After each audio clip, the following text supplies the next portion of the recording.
¿En qué deberíamos invertir si no somos expertos? Quiero empezar mi carrera de inversionista. ¿Por dónde empiezo? Esta es una pregunta que todas las personas deberían hacer antes de empezar a invertir. Y es ¿por dónde empezar a invertir? Las personas normalmente invierten pero no tienen un plan de inversión. No conocen su perfil de inversionista. No tienen definido cuáles son sus expectativas, cuánto esperan tener, en qué momento lo van a retirar, cuál es el horizonte de esa inversión. Entonces, mi respuesta siempre que alguien me dice, Luis, ¿pero en qué puedo invertir? O tengo $1000 para invertir. Mi respuesta siempre va a ser, bueno, ¿y qué tan bueno eres invirtiendo? ¿Qué tanto sabes tú de inversiones? Dependiendo de esa respuesta, lo más seguro es que sea, invierte en educación. Si tú tienes $1000 y aún no has empezado a invertir, deberías invertir en tu cabeza. Hay una frase muy sabia de Benjamin Franklin que dice, vacía tus bolsillos en tu mente, que tu mente se encargará de llenar tus bolsillos. Entonces, lo más importante es que debes tener educación para saber invertir. Lo segundo que debes tener es un plan de inversión. Pero supongamos que ya tienes educación y has empezado a invertir. ¿En qué recomiendo yo invertir a las personas que ya tienen algo de conocimiento o ya tienen unas bases? Pues yo recomiendo que lo hagan en diferentes vehículos. Y cuando la gente habla de diversificación, no necesariamente es que tengas que ir y estar en 1000 tipos de activos, porque yo puedo diversificar en un solo tipo de activos, pero eso va a depender del plan de inversión de cada uno y del perfil de riesgo de cada uno. Devolviéndonos a la pregunta inicial, ¿en qué puedo empezar a invertir? Si tú nunca has invertido, mientras te educas y supongamos que te entró una cantidad de dinero importante e interesante y no la vas a usar toda en educación, pues yo te recomiendo que pagues un curso de educación para aprender a invertir y el restante lo pongas en un depósito a término fijo, que en Colombia sería un CDT. ¿Por qué un depósito a término? Porque vas a tener una rentabilidad que puede ser de las más bajas del mercado, realmente no vas a ganar mucho. Inclusive, pues lo normal es que el CDT te proteja de la inflación, pero no vas a estar perdiendo valor del dinero en el tiempo.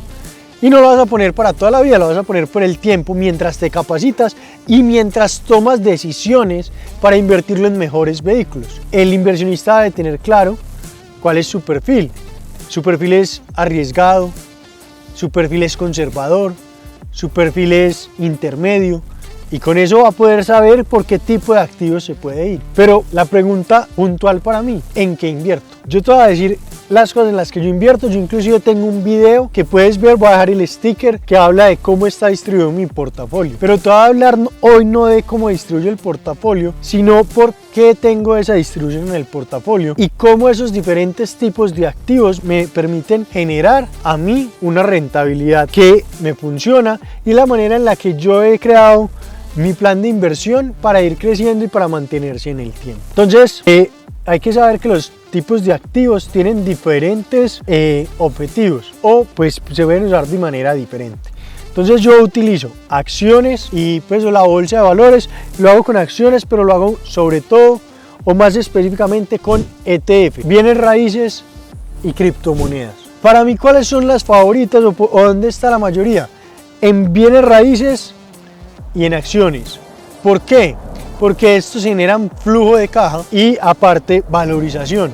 Mientras que las criptomonedas, si yo quiero seguir el principio por el cual fueron creadas, que es la descentralización, no generan una rentabilidad, pero tiene una ganancia de capital que puede ser muy interesante. Entonces yo hoy las criptomonedas las tengo pensadas más en ganancia de capital y los bienes raíces y las acciones están pensadas en que me generen un flujo extra mensualmente, pero adicional pues también ir ganando valor del dinero en el tiempo, o sea, capitalización. Entonces, ¿cómo lo distribuyo yo? Como ya hemos hablado, es importante tener digamos que dentro de ese plan de inversión que yo genero, yo debo tener una cuota o una consistencia donde estoy invirtiendo todo el tiempo, consistentemente, cada mes. Entonces tengo ese plan que yo voy haciendo continuamente. Siempre se recomienda mínimo el 10%, pero de acuerdo a cómo sea tu presupuesto, ya puedes invertir el 15, el 20, el 30, no sé cuál sea tu plan de inversión, pero entonces separas esa plata y empiezas a invertir. ¿Cómo lo hago yo? Lo que tengo de liquidez mensual, yo normalmente lo llevo a acciones para no dejar la plata quieta. Entonces compro acciones en cosas muy seguras, ETFs que sean más seguros, que me permitan a mí, por ejemplo, crecimiento, pero que sea algo, digamos, que no especulativo. Entonces yo voy, por ejemplo, al BOO, que rastrea el Standard & Poor's, y lo invierto ahí. Eso va ganando capital. Entonces, como yo hago mi aporte mes a mes, eso se va uniendo y va aumentando la bolsa.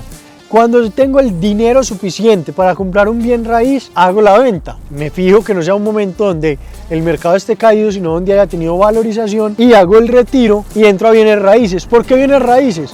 Porque los bienes raíces generan apalancamiento. Tú puedes tener acciones del mejor banco de Estados Unidos y vas a ese mismo banco y le dices: mira, quiero que me hagas un préstamo sobre estas acciones, es que voy a comprar más acciones. ¿Sabes qué te van a decir?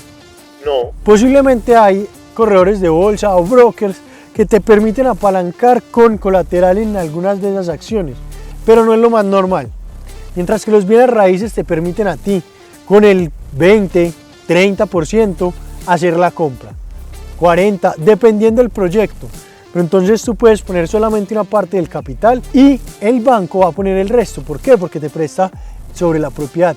Ese mismo banco donde tenías las acciones no te presta para comprar más acciones basado en sus acciones, pero sí te presta para comprar bienes raíces y te apalancas. ¿Qué pasa? Los bienes raíces para mí es el más interesante. ¿Por qué? Porque yo puse el 30% del valor. Yo vendo el bien, supongamos que el bien llegó al doble del precio. Yo no he pagado el préstamo, pero entonces todo lo que subió, ese 100% de la valorización, es para mí. Pago el crédito y saco mi capital inicial. Entonces estoy ganando sin haber puesto todo el dinero. Por eso es muy interesante. Y para mí el vehículo de invertir en bienes raíces me parece que es la mejor inversión que uno puede hacer. Además, la mayoría de los bienes raíces son inelásticos. ¿Qué es inelástico? Que no se mueven con la situación de la economía. Supongamos, tú inviertes en propiedades para vivienda. La gente no dice: ay no, la vida se está poniendo muy costosa, la situación está difícil, este mes no tengamos casa. No, los servicios públicos, la vivienda, la alimentación, son bienes que sí o sí tenemos que usar. Yo puedo recortar muchos gastos y posiblemente pueda recortar mi gasto de vivienda, yéndome a vivir a una vivienda más económica, pero no es lo normal. Es una de las cosas que se dejan para el final. Entonces por eso los bienes raíces son la parte, digamos, central. Entonces yo arranco y empiezo con acciones, me voy capitalizando y cuando tengo suficiente entro a una nueva oportunidad de bienes raíces. Tengo también una cartera que tengo a largo plazo, pero eso es un porcentaje menor. O sea, hay una parte menor de mis inversiones que van a acciones para quedarse en acciones. O sea, están pensadas en el largo plazo. Las otras están pensadas en el mediano plazo para ser convertidas en bienes raíces a largo plazo. Ahora, las criptomonedas, ¿qué parte juegan en mi perfil de inversionista? Una parte arriesgada, pero que apuestan a una ganancia de capital grandísima. Si tú miras, el Bitcoin es digamos que el activo que más se ha valorizado durante los últimos 10 años. Entonces, y creo que todavía tiene un potencial de valorización altísimo porque el nivel de uso, o sea, o el porcentaje de las personas que se han adaptado a esta tecnología es muy pequeño. A medida que vaya expandiendo el uso, pues el precio va a subir. Entonces, todavía creo que hay mucha valorización ahí. Entonces le apuesto. Dentro de criptos, casi todo está en Bitcoin. Tengo una partecita pequeña en Ethereum. Le creo a Polygon, le creo a Litecoin, pues le creo a un par de monedas más. Entonces, pues ahí está diversificado, pero el 75-80% está en Bitcoin. Entonces, de esa manera distribuyo yo la inversión, pero esa es mi forma de invertir. Aunque hay algo más importante que todas las personas deberían invertir, y es en crear un negocio, en algo que dependa de ti y de tu esfuerzo y de tu trabajo para generar ingresos. Esos ingresos pasivos, pero tu ingreso activo debe ser un negocio. Así sea un negocio, eres inversionista, ese es tu ingreso activo, pues entonces hazlo activamente, para que así le quites el techo a tus ingresos y puedas crecer de manera exponencial.